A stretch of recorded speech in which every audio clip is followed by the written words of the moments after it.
You are watching Skate Makers Presents. I'm Matt Berger, and I'm going to show you how to make a mini handmade skateboard.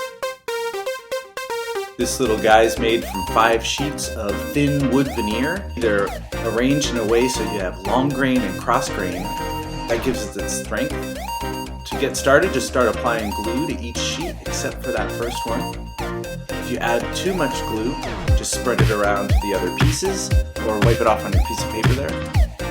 Once you got the glue applied, now start stacking them, just moving one over to the next, one on top of the other.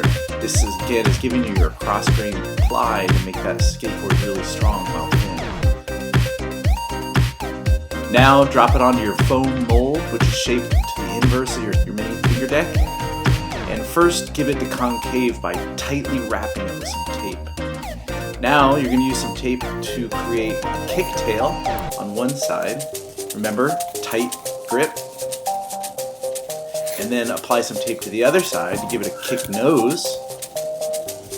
And for good measure, once you got those two sides bent, now you're going to do an extra piece of tape across both ends. This is just going to make your lamination stick together real well. Now you got to let this glue dry for 24 hours. Don't get too antsy, because if you open it up too early, you'll lose all your bend. It's just going to flatten right out. So you want to make sure you keep that taped up. If you have a little tech deck laying around, tape that on top for some extra clamping pressure. And then when you take it out of the mold, voila, there you go, your little mini tech deck.